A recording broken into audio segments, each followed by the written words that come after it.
Fans, balik lagi dengan GKI Puri Indah Podcast. Dan tentunya hari ini aku Ariela nggak akan sendirian. Aku bakal ditemenin sama salah satu anggota pengurus pemuda GKI Puri Indah.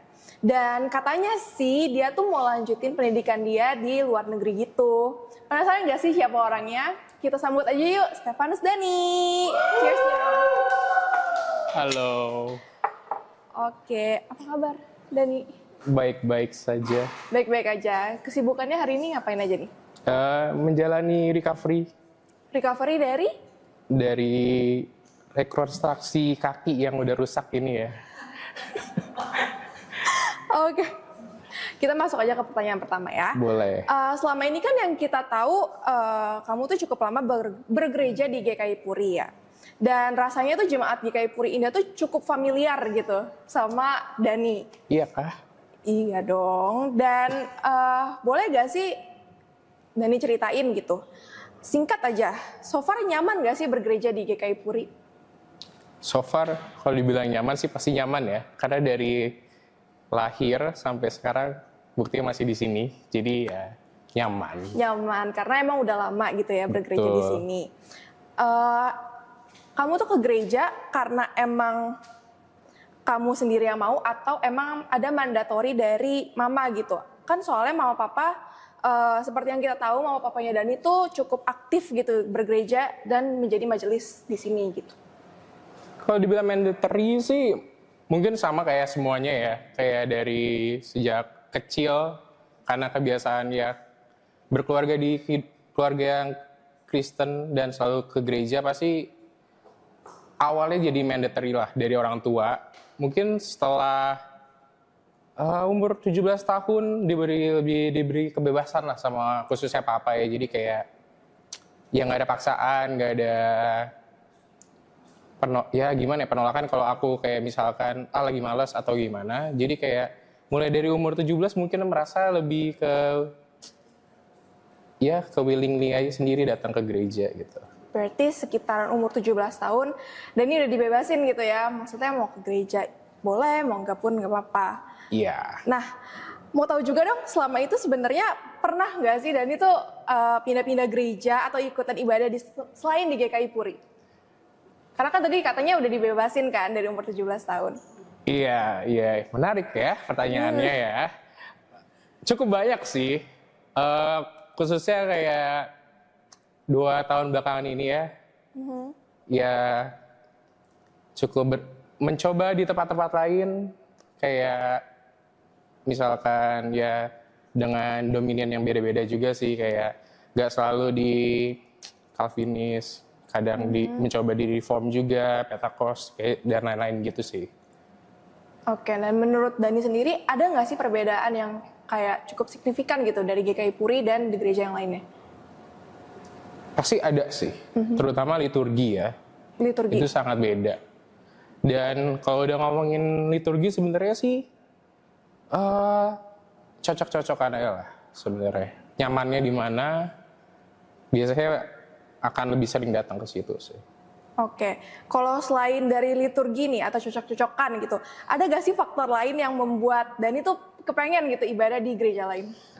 Bentar, ini arah korek-koreknya ini mau kemana nih sebenarnya? Nih? Ini udah mulai tercium-cium bau-bau. Ya, ada gak gitu faktor lain? Ada pastinya kan, karena Ya apa tuh? mungkin karena pekerjaan 2 tahun terakhir di bidang pendidikan sekolah Kristen, tapi dengan dominion yang berbeda, which is Reform. Dan sebagai guru di sana pun kayak kita diharapkan untuk bisa sharing the gospel to the kids with the right corridor lah, which is Reform. Jadi nggak mau secara tidak langsung aku harus belajar gimana nih teologi Reform biar kerjaanku tidak terganggu gitu loh. Takutnya apa yang aku ajarkan kepada anak-anak tidak sesuai dengan diharapkan sekolah. Jadi ya aku belajar sedikit lah dari situ. Itu alasannya. Sama pastinya ada teman-teman lah. Ya ngajakin dong pasti kan. Berarti selain dari tuntutan pekerjaan gitu, sekolah, Dari teman-teman juga ada gitu faktanya? Ada. Nah, dengar-dengar nih dari berbagai sumber gitu kan. Siapa nih sumbernya nih? Banyak sumber aku. Nah, saat ini tuh Dani kan aktif ikutan di komunitas pemuda GKI Puri. Dan bahkan dengar-dengar juga ikut kepengurusan perwakilan di pemuda klasis. Guys, ini denger-dengernya nih dari siapa ya guys ya? Banyak Tapi informannya. benar, ya benar. Nah, boleh dong sharing gitu. Apa aja sih yang awalnya membuat Dani tuh tergerak atau terpanggil gitu untuk akhirnya ikut kepengurusan di pemuda? Sebenarnya terpanggilnya karena 2 tahun lalu saya tiba-tiba telepon sama Pak Cipto ya, lagi liburan. Jadi itu dipanggil sama Pak Cipto. Awalnya. Sama kayak salah satunya ada ini Pak Ivan juga kalau salah. Itu salah satunya. Tapi awal-awal itu kayak kita, dari aku sendiri masih belum mau maju lah. Jadi kan, jadi kayak masih banyak pemikiran lah. Karena mikirnya waktu itu tantangannya sangat sulit. Karena beberapa tahun sebelumnya emang komisi pemuda itu hitungannya hibernasi lah ya. Lagi absen lah. Ya untuk memulai itu di pikiran aku tuh lumayan sulit lah untuk memulainya. Tapi semakin lama semakin banyak teman-teman yang bergumul bersama, ya end up-nya mungkin karena dalam perjalanan itu jadi ya kita berjalan aja sih.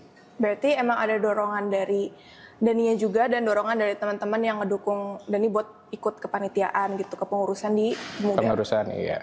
Oke. Nah, di pemuda ini kan setahu aku ada yang namanya KTB.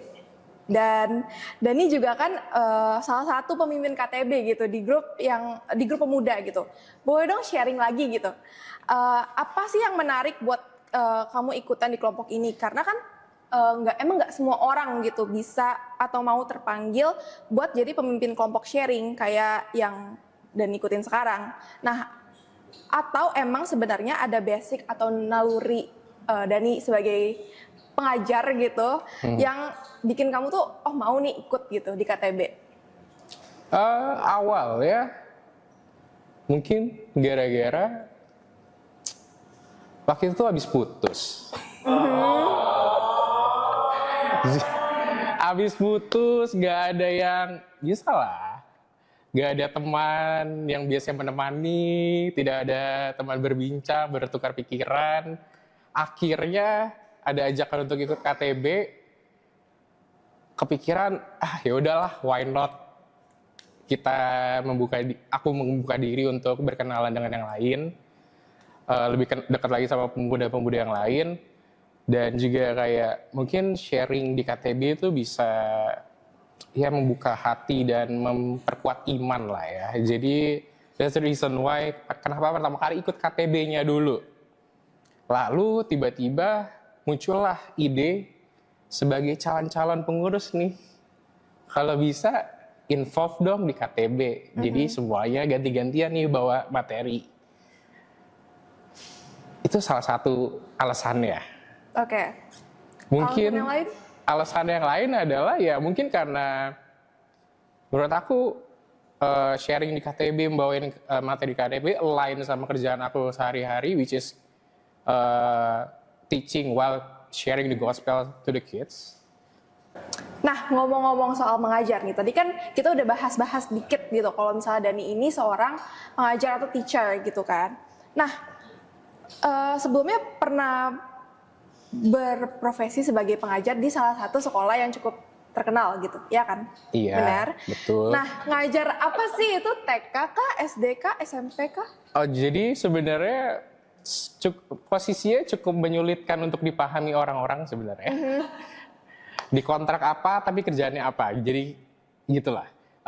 Jadi bisa dibilang aku punya posisi adalah 2. Counselor, social emotionally.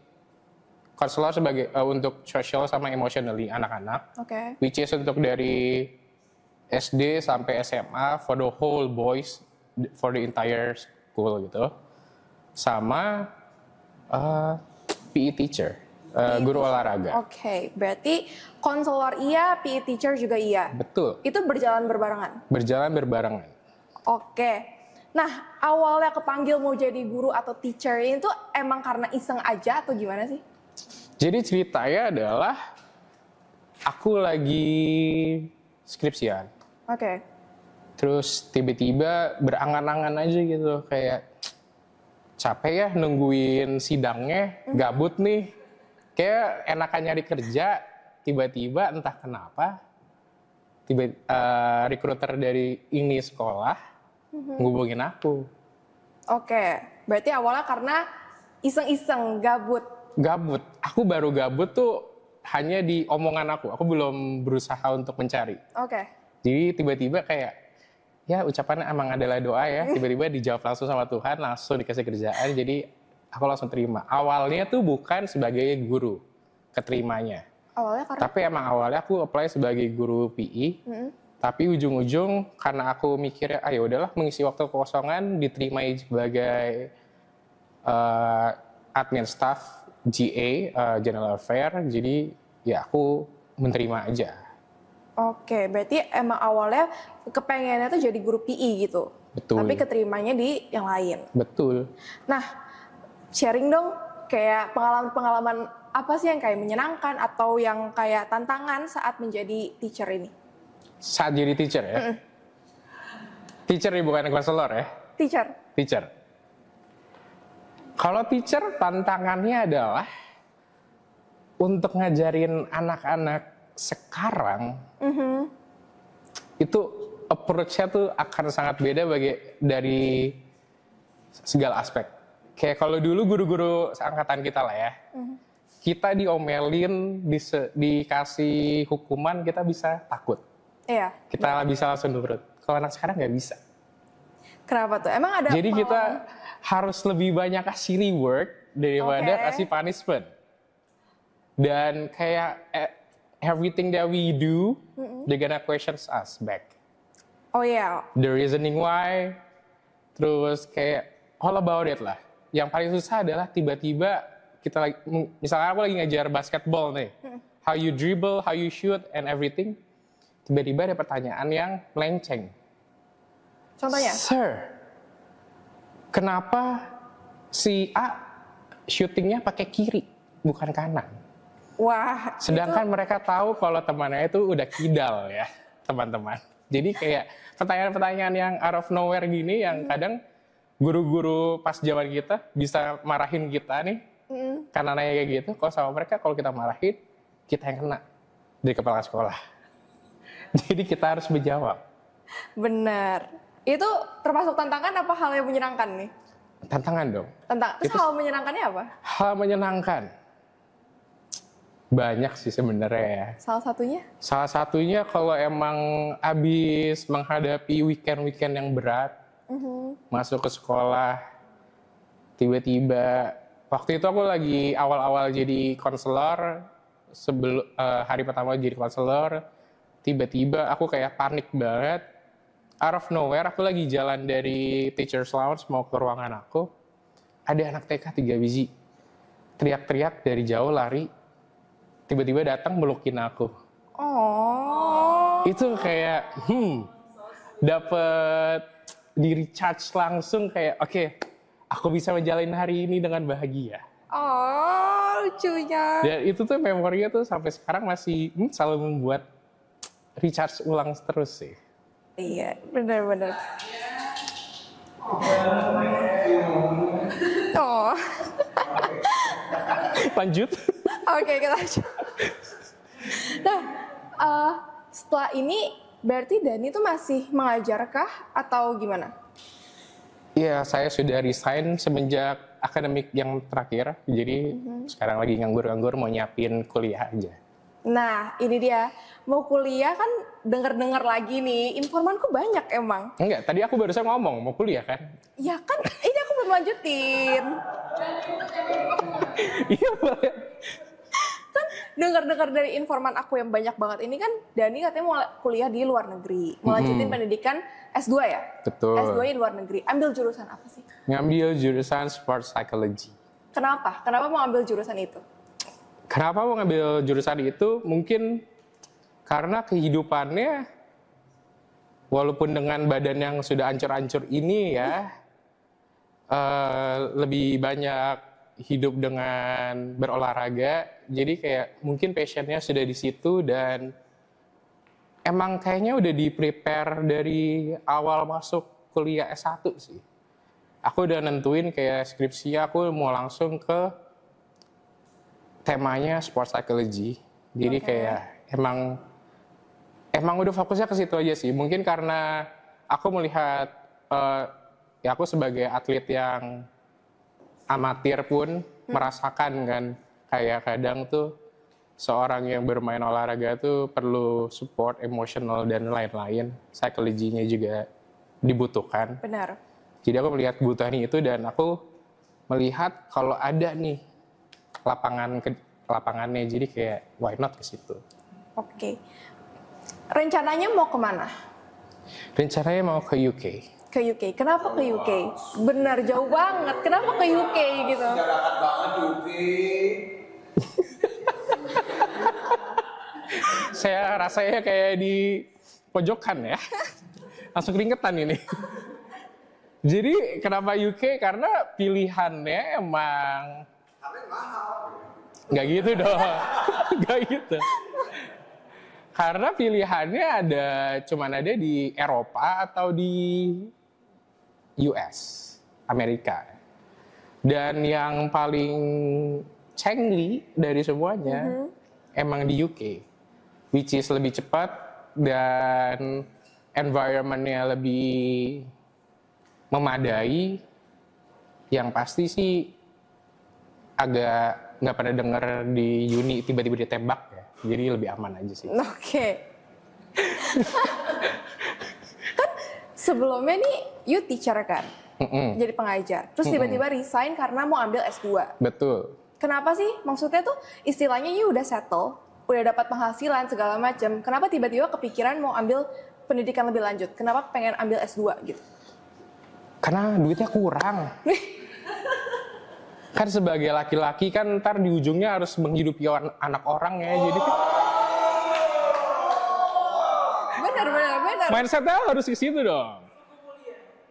Kan kita kan sebagai manusia ciptaan Tuhan harus berkembang biak. Aduh. Kita tidak tahu dulu ya. Kita lihat saya ntar ya.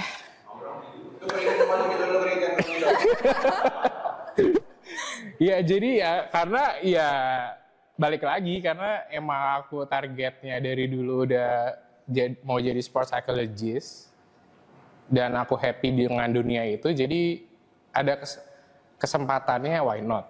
Kedua karena kalau aku nggak resign aku kayak nggak akan lanjut S2. Oke. Berarti emang udah ada cita-cita mau ke jurusan itu gitu, sport psychology. Betul. Nah, sejauh ini jalanin hari-hari dengan segala up and down you gitu kan, siapa sih yang jadi role model atau yang jadi supporter kamu selama kamu berada di titik ini? Siapa tuh? Ko Ivan mau manggil siapa sih sekarang? Siapa tuh? Aduh, kaki mama udah kelihatan. Maka udah dibilangin, Ma. Udahlah. Otaknya Ko Ivan tuh ya, udah kebaca. Tolong. Guys, diingat. Biasanya bagian gini tuh saya. Gak mempan harusnya kayak gini makanya kan. Iya, jawab dulu dong pertanyaan. Honestly, aku kebiasaan kalau support system panutan ya pasti orang tua. Oh iya. Iya dong, soalnya dari belakang kan. Panutan pasti orang tua. Kedua pasti mentor-mentor yang berkeliaran di hidup aku lah. Aku banyak berteman dengan koko-koko di luar sana. Salah satunya Ko Ivan, Ko Charles, Ko Andrew. Jadi mereka tuh secara tidak langsung mengambil andil lah dalam perkembangan aku sebagai lelaki lah. Jadi ya kalau panutan mereka orang tua. Support system sebenarnya agak sedih sih sebenarnya. Jadi aku dari kecil emang menggumulkan semua masalah kalau bisa sendiri dulu, Baru kalau emang butuh validasi jawaban aku dari diri aku sendiri itu udah benar apa enggak, baru ke temen. Oke. Ya tapi sebelum sambil mencari jawaban itu sebenarnya ya aku cuman bergumul dengan diri aku sendiri di kamar dengan Alkitab aku, dengan berdoa. Setelah ketemu jawabannya baru sharing ke teman gitu sih. Berarti support system you tuh ada di teman-teman dan diri sendiri. Mostly, Tuhan. ya mostly just me, myself, and God. Oke. Karena udah ketahuan ya. Kita Bingung kan? Kita Bingung langsung panggil kan? aja deh. Kita panggil aja deh. Role model atau support systemnya Dani. Halo. Mama bangga sama kamu, Dan. Dipeluk lagi, mamamu yang peluk lagi ngumpet. Bisa di situ ya, bisa ya. Nggak mau keluar. Tuh, nggak mau keluar kalau udah ketahuan kok. Iya. Kau udah dibilangin mama. Kau udah dibilangin gak usah datang. Tadi udah dibilangin. Ini sama Ci Herlina. Salah yang ini Ci. Keceplosan. Sini mah. Produsernya marah. Halo Tante. Apa kabar? Oke. Nah Tante, Dani ini kan mau ada pendidikan ke luar negeri, kayak S2 ke UK. Sebenarnya dari Tante sendiri sempat ada galau-galau gitu nggak sih? Mau lepasin Dani LDR-an gitu lah istilahnya sama Dani. Nggak ada.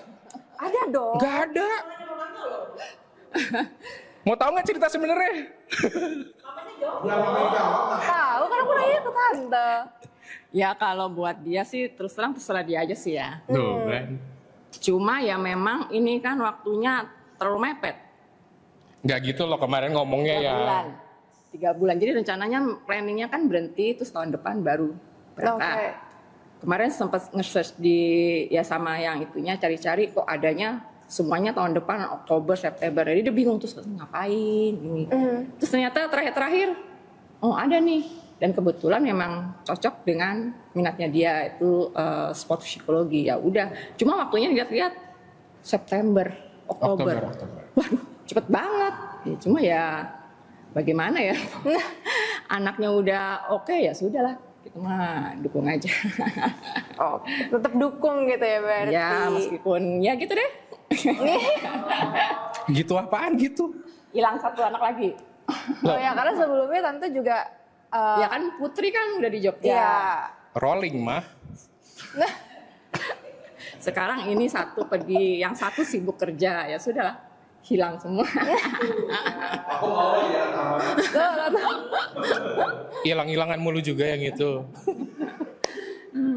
Oke, sebelum closing nih, boleh dong Tante kasih kayak arahan atau harapan Tante gitu buat Dani dan juga buat teman-teman yang ada punya rencana gitu mau kuliah di luar negeri juga.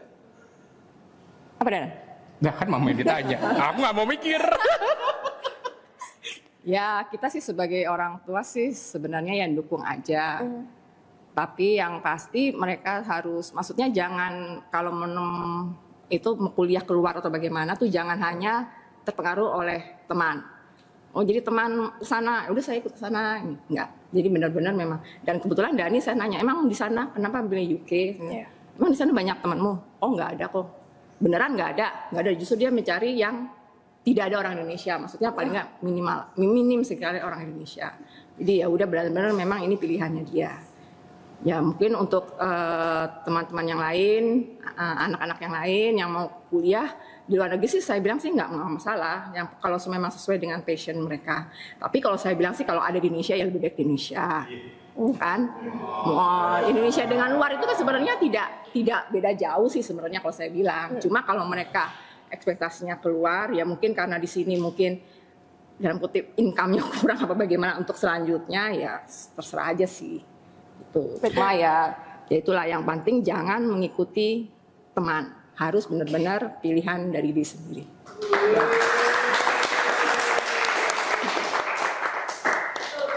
Balik lagi ya, karena cuma ada di UK sama US.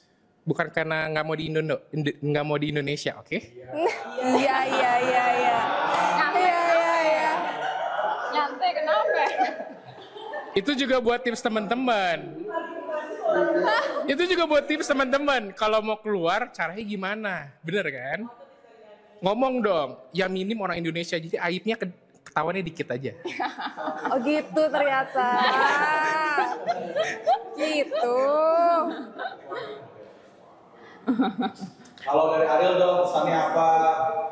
Buat Buat temen ini satu yang mau kabur ke UK. Udah kedengeran gua. Apa Rio? pesannya. Kok aku jadi aku? Oh iya, semoga studinya lancar di sana. Apa yang lagi? Iya kan studinya lancar. Terus di sana sehat-sehat. Udah. Belajar yang benar. Belajar yang benar. Amin. Fokusnya belajar. Tuh, fokusnya belajar. Lulus tepat waktu. Lulus tepat waktu, amin. Kamu sering kontak-kontak nggak? Kan ke tante, ya kan tante? Wah, Kamu sering berkabar. Kalau saya sih udah nggak terlalu berharap sih.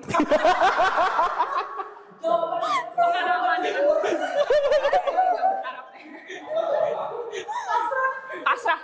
Bukan pasrah, belum jalannya udah diomelin.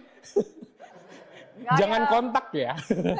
Enggak lah, ya kalau mereka mau kontak ya syukur. Kalau mereka ini ya tapi yang pesan yang penting yang kalau mama SMS atau tolong dibalas.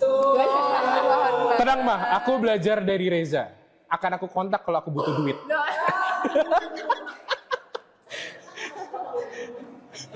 Belajar dari Reza loh. Iya nggak? Ini belajar dari siapa? Yaudah. Sebelum semakin panjang ya episode yang kali ini ya, kita tutup aja. Semoga sharing-sharing kita kali ini, episode kali ini bisa berguna buat teman-teman sekalian. Dan thank you juga Tante udah mau hadir di podcast kali ini. Thank you juga Dani. Thank you. Thank you semua.